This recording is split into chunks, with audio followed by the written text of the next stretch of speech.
రోజు రోజుకి గోల్డ్ రేట్లు పెరుగుతున్నాయి. తాకట్లో ఉన్న బంగారానికి వడ్డీలు పెరుగుతున్నాయని టెన్షన్ పడుతున్నారా? కొమ్మూరి గోల్డ్ వచ్చాక ఆ టెన్షనే పోయింది. కొమ్మూరి గోల్డ్.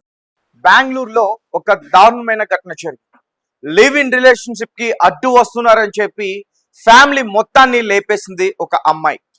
ఎస్, ఎలా చంపింది అనే విషయాలు తెలిస్తే మీ అందరూ కూడా షాక్ అవుతారు. ఇదంతా కూడా బెంగళూరు సెగహల్లి కేఆర్పురం ఆ ప్రాంతంలో జరిగింది. సాయి గ్రీన్ అపార్ట్మెంట్ లో 22వ తేదీ సోమవారం రాత్రి వేళ 9 గంటలకి 3 హత్యలు జరిగాయి. తండ్రి, తల్లి, చెల్లి. తండ్రి శ్యామ్ సుందర్, తర్వాత తల్లి ముత్తులక్ష్మి, సుప్రియ వారి కుమార్తె. అయితే వీరి ముగ్గురిని చంపింది ఎవరంటే వారి పెద్ద కుమార్తె శ్వేత. వారు ఎంతో గారభంగా పెంచి ఎంతో కష్టపడి చదివించిన ఆ పెద్ద కుమార్తె వీరి ముగ్గురిని కొడవలిలా ఉండే ఒక కత్తితో పొడిచి చంపేసింది. దీని అంతటికి కూడా కారణం లివ్ ఇన్ రిలేషన్షిప్ కి అడ్డు వస్తున్నారని చెప్పి. అయితే వీళ్ళందరినీ కూడా తమిళనాడు ప్రాంతానికి సంబంధించిన వారు. అయితే పెద్ద కూతురు శ్వేతకి జాబ్ రావడంతో అందరూ కూడా బెంగళూరు షిఫ్ట్ అయ్యారు. ఎక్కడైతే శ్వేత జాబ్ చేస్తుందో అక్కడ ఒక వ్యక్తి పరిచయం అయ్యాడు. అతని పేరు కేనాథ్. ఇతను ఆంధ్రప్రదేశ్ రాష్ట్రానికి సంబంధించిన వాడు. గత 2 నెలల నుంచి అతనితో ఒక అపార్ట్మెంట్ లో సహజీవనం చేస్తుంది. అయితే మొత్తానికి ఆ విషయం తల్లిదండ్రులకి తెలిసిపోయింది. సో దీంతో వారు ఏం చేశారు, ఆ కూతుర్ని మందలించే ప్రయత్నం చేశారు. మన కులం కాదు, మన మతం కాదు, నువ్వు అతనితో పెళ్లి కాకుండా ఇలా ఉండటం మంచిది కాదు, నీకు ఒక చెల్లె ఉంది, ఇది కరెక్ట్ కాదు అంటూ చాలాసార్లు మందలించే ప్రయత్నం చేశారు. అయినా కానీ అటు తల్లి ఇటు తండ్రి ఇద్దరు చెప్పిన మాటలు వినలేదు. సో మొత్తానికి ఆ అపార్ట్మెంట్ ఎక్కడుందో, ఎక్కడ నివాసిస్తున్నారో ఆ విషయం కూడా వీళ్ళకి తెలియలేదు. చాలా రోజులు కూడా వెతికే ప్రయత్నం చేశారు. మొత్తానికి ఒక రోజు తెలుసుకున్నారు. వెంటనే ఈ ముగ్గురు అక్కని తెచ్చుకోవాలని చెప్పి చెల్లి, కూతుర్ని ఎలా అయినా సరే కాపాడుకోవాలని చెప్పేసి తల్లి తండ్రి ఎక్కడైతే వారు నివాసిస్తున్నారో ఆ అపార్ట్మెంట్ దగ్గరికి వెళ్ళారు. అదే సాయి గ్రీన్ అపార్ట్మెంట్. అక్కడికి వెళ్ళిన తర్వాత అక్క మేము వచ్చాం, నువ్వు కిందకి రా, నీతో మాట్లాడాలంటూ కూడా పిలిచారు. అయితే కిందకి బాగానే వచ్చింది. అంటే ఎవరికి కూడా ఎటువంటి అనుమానం రాకుండా కిందకి బాగానే వచ్చింది. వాచ్మెన్ దగ్గర మా వాళ్ళే, మా ఫ్యామిలీ మెంబర్సే, నేనే పిలిచాను అంటూ కూడా వారిని పైకి తీసుకెళ్ళింది. తర్వాత నువ్వు ఇలా ఉండటం మంచిది కాదు, నీ భవిష్యత్తు బాగోదు, నీ చెల్లెలి భవిష్యత్తు కూడా పాడవుతుంది, నువ్వు అర్థం చేసుకో, దయచేసి ఇంటికి తిరిగి వచ్చే, ఏదున్నా మన ఇంటి దగ్గర మాట్లాడుకుందాం, అతనితో నీకు ఇచ్చి పెళ్లి చెయ్యాలా లేదా అనేది కూడా మేము మాట్లాడుతూ ఉంటే, లేదు నేను అతని దగ్గరే ఉంటా, అతనితోనే ఉంటా, ఉండడమే కాదు నాకు కట్నం కావాలి. ఎస్, నేను ఎప్పటి నుంచో అతనితో కలిసి ఉంటున్నా, అతనికి వ్యాపారంలో 30 లక్షలు అప్పులు పాలైపోయాడు అంటూ కట్నం కూడా అడిగింది తల్లిదండ్రులు. సహజంగా కట్నం అడిగేది ఎవరు? అబ్బాయి తరపు ఇంటివారు. కానీ ఇక్కడ కన్న కూతురే తల్లిదండ్రుల్ని కట్నం అడిగింది. సో దీంతో అసలు మేము అతనితో పెళ్ళే వద్దంటున్నాం, అతనితో సహజీవనమే వద్దంటున్నాం, అలాంటిది నేను అతనితోనే ఉంటూ మళ్ళీ డబ్బులు అడుగుతున్నాం ఏంటని చెప్పేసి ఈ రకంగా వారి మధ్య ఒక గొడవ జరిగింది. ఆ గొడవలో శ్వేత వారి తల్లి ఎవరైతే ఉన్నారో ముత్తులక్ష్మిని చంపేసి వాష్రూమ్ తీసుకెళ్ళింది. బ్లడ్ అవన్నీ కూడా తుడిచేసింది. అంటే ఒకరికి తెలియకుండా ఇంకొకరిని వారు చంపేశారు. ముందేమో తల్లి, తర్వాత చెల్లి, తర్వాత తండ్రి. సో అమ్మకి ఏమైందని చెప్పేసి చెల్లి వచ్చింది. చెల్లిని శ్వేత గట్టిగా పట్టుకుంది. ఆ కేతన్ అనేవాడు చాకుతో పొడిచి చంపేశారు. పాపం ముగ్గురికి తెలీదు కేతన్ అనేవాడు ఆ ఇంట్లోనే ఉన్నాడు అని. మళ్ళీ అసలేంటి వీళ్ళు ఎంతసేపు చూసినా మాట్లాడుతాం అని చెప్తున్నారు, రావట్లేదు, ఉలుకు పలుకు లేదని చెప్పేసి మళ్ళీ తండ్రి వచ్చాడు. తండ్రి రాగానే తండ్రి పైన కూడా ఇదే మాదిరి కత్తితో దాడి చేసే ప్రయత్నం చేశాడు. అయితే అతను తప్పించుకుని ఆ అపార్ట్మెంట్ కింద వరకు కూడా రాగలిగాడు, వచ్చాడు బయటికి. సో చాలా దూరం కూడా కొంచెం అతను పరిగెట్టాడు. సో తీవ్ర రక్తం స్రావడం వల్ల అక్కడ కొంతమంది స్థానికులు వారందరూ కూడా వచ్చేసారు. ఆ వచ్చిన టైంలోనే, అక్కడ జనం మూగిపోయిన టైంలోనే ఈ కేతన్ శ్వేత ఇద్దరు కూడా ఆ సాయి గ్రీన్ అపార్ట్మెంట్ దగ్గర నుంచి తప్పించుకుని వెళ్ళిపోయారు. ఆ సీసీటీవీ ఫుటేజ్ కూడా మీరు క్లియర్ గా చూడొచ్చు. తల్లిని, తండ్రిని, చెల్లిని చంపేసి ఎవరైతే కేతన్ అనే వ్యక్తి ఉన్నాడో ఆమె ప్రేమించిన వ్యక్తితో పాటు వెళ్ళిపోతున్న ఆ సీసీటీవీ దృశ్యం అది ఇప్పుడు మీరు చూస్తున్నారు. సో తర్వాత అక్కడున్న స్థానికులు అంబులెన్స్ కి కాల్ చేయటం, పోలీసులకి కాల్ చేయటం, వారందరూ కూడా వచ్చారు. అప్పటికి అతనికి ప్రాణం ఉంది. ముందు నన్ను కాదు, లోపల నా నా బిడ్డని నా భార్యని కూడా వారు దాడి చేశారు, ఒకసారి వాళ్ళని చూడండి, నాకేం పర్వాలేదు, బాగానే ఉందని చెప్పేసి అన్నాడు. కానీ లోపలికి వెళ్ళి పోలీసులు చూశారు, అప్పటికే వారు ప్రాణాలు విడిచారు. ఇతను కూడా హాస్పిటల్కి తీసుకెళ్తున్నప్పుడు ప్రాణాలు విడిచాడు.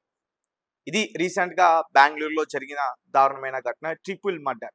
ఒక్కసారిగా ఆ ప్రాంతం అంతా కూడా ఉలిక్కి పడింది.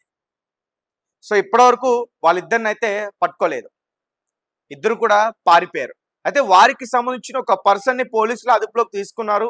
వారి ఆచూకీ తెలియడం కోసం అతన్ని విచారణ చేస్తున్నారంటూ కూడా చెప్తుంది. అయితే దీని అంతటికీ కూడా కారణం ఏంటంటే, హత్య చేయడానికి కూడా కారణం ఏంటంటే డబ్బు. వీరు సహజీవనం చేస్తున్నప్పుడు, అంటే వీరు సహజీవనం చేస్తుంది 2 నెలల నుంచి అనేది అందరికీ తెలుసు. కానీ వీరిద్దరు కూడా ఎప్పటి నుంచో కూడా కలిసి ఉంటున్నారు. ఆ కలిసి ఉండి జల్సాలకి అలవాటు పడి ఈ పబ్బులు, తర్వాత ఈ మద్యం సేవించడం, ఇటువంటి అలవాట్లకి పడి సరిగ్గా జాబ్ చేయక టెకీస్ ఇద్దరు కూడా, ఆ కేనాథ్ అనే వ్యక్తి, శ్వేత, ఇద్దరు కూడా సాఫ్ట్వేర్ ఎంప్లాయీస్. సో ఇటువంటి చెడు అలవాట్లకి వారు అలవాటు పడి డబ్బుని లోన్ రూపంలో చాలా వరకు కూడా తీసుకున్నారు. దాన్నంతా కూడా ఎంజాయ్ చేయడానికి తగలేశారు. సో అప్పులు పాలైపోయారు. ఏదో వ్యాపారం చేశాడు, లాస్ వచ్చింది అంటున్నారు, కానీ అదంతా కూడా అబద్ధం. మొత్తం కూడా జల్సాలు చేసి 30 లక్షల వరకు కూడా అప్పులు పాలైపోయారు. సో అప్పులు తీరాలి, డైలీ వారికి ఆ లోన్స్ ఇచ్చిన వారు కానీ టార్చర్ మొదలైంది. సో దీంతో నేను ఎలానో ఇతన్నే పెళ్లి చేసుకుంటాను కదా, పెళ్లి చేసుకుంటూ ఎలానో మా తండ్రి ఇతనికే కట్నం ఇవ్వాలి కదా, ఇప్పుడు ఇతని సిచ్యువేషన్ బాగాలేదు, ఇప్పుడు ఇవ్వాలంటూ కూడా వారిని కొన్ని రోజుల నుంచి కూడా టార్చర్ చేస్తుంది. ఎలానో తెలుసా, ఇస్తారా నేను చచ్చిపోనా, మీరు ఇస్తారా నేను ఆత్మహత్య చేసుకుని చనిపోనా, ఈ రకంగా వారిని భయపెట్టింది. నిజానికి ఆమె ఇంటి నుంచి వెళ్ళిపోయిన తర్వాత వీళ్ళకి అసలు అవసరమే లేదు, హ్యాపీగా చిన్న బిడ్డని చూసుకుంటూ వారు బ్రతకొచ్చు. కానీ మరి కన్న ప్రాణం కదా, సరే ఏదో ఒకటి చేద్దాం, మాట్లాడదాం అని చెప్పి ఆమె చెప్పకపోయినా ఆ అపార్ట్మెంట్ ఎక్కడైతే ఉంటున్నారో వాళ్ళిద్దరు కూడా సహజీవనం చేస్తున్న ఆ అపార్ట్మెంట్ అడ్రస్ తెలుసుకుని మొత్తానికి అక్కడికి వచ్చి మందలించే ప్రయత్నం చేశారు, సరిదిద్దే ప్రయత్నం చేశారు. కానీ వారు తీవ్ర కోపానికి లోనయ్యి కనీసం తల్లి, చెల్లి, తండ్రి అని కూడా చూడకుండా వారి ముగ్గురిని చంపేసింది. సో వారి ముగ్గురిని చంపేస్తే ఆస్తి మొత్తం మనదే, ఆస్తి అంతా మన ఇద్దరిదే, 30 లక్షలు కాదు, 1 కోటి రూపాయల వరకు మనం ఎంజాయ్ చేయొచ్చు. ఈ ప్లాన్తో వారి ముగ్గురిని కూడా హతమార్చి చంపేసింది శ్వేత బాయ్ ఫ్రెండ్. సో ఇలాంటి మహిళల్ని ఏం చేయాలంటారు, మీ కమెంట్స్ ఏంటి? సో ఈ మధ్య కాలంలో చాలా మంది ఎక్కువగా క్రైమ్ చేస్తుంది మహిళలే. ఇటు ఇంట్లో ఫ్యామిలీ రిలేషన్షిప్ సంబంధించినవి కావండి, వివాహేతర సంబంధానికి సంబంధించినవి కావండి, ఇక వేరే కారణాలు, ఎక్కువగా క్రైమ్ చేస్తుంది మహిళలే. ఇటు ఆంధ్ర, తెలంగాణ, తమిళనాడు, కర్ణాటక, కేరళ, ఈ సౌత్ స్టేట్స్ లో క్రైమ్ కి ఎక్కువగా పాల్పడుతుంది మహిళలే. వారే హస్బెండ్స్ ని చంపేస్తున్నారు, పిల్లల్ని చంపేస్తున్నారు. రీసెంట్ గా కూడా ఒక మహిళ ఒక బిడ్డని చాలా దారుణంగా చంపేసింది. అంటే చంపడం అంటే ఏదో విషం పెట్టో ఊపిరాడుకున్నానో కాదు, కోపం తట్టుకోలేక ఆ బిడ్డని 2 ఏళ్ల సంవత్సరాలు ఉన్న ఆ బిడ్డని నేలకేసి బాధి కొట్టి చంపింది. సో ఇటువంటివన్నీ కూడా ఎక్కువగా జరుగుతూ ఉన్నాయి. సో ఏదేమైనప్పటికీ ఈ మధ్య కొంతమంది మహిళలు చెడు అలవాట్లకి ఎక్కువగా గురవుతున్నారు. ఇటు హైదరాబాద్ లో కూడా చాలా ప్లేసెస్ లో ఎప్పుడైతే ఈ బ్రీత్ అనలైజర్ చేస్తున్నారో, ఈ మందు సేవించి వాహనం నడుపుతున్నారా లేదా అని చెప్పి చెక్ చేసే టైంలో ట్రాఫిక్ పోలీసులు ఎక్కువగా మహిళలే పట్టుబడుతున్నారు. పైగా పట్టుబడమే కాకుండా నీ అంతు చూస్తా, నువ్వు ఎక్కడో వస్తా, నేను బొక్కలో తోయేస్తా, నీ చెక్కేస్తా, ఈ రకంగా మాట్లాడుతూ ఆ వీడియోలన్నీ కూడా సోషల్ మీడియాలో వైరల్ అవుతున్నాయి.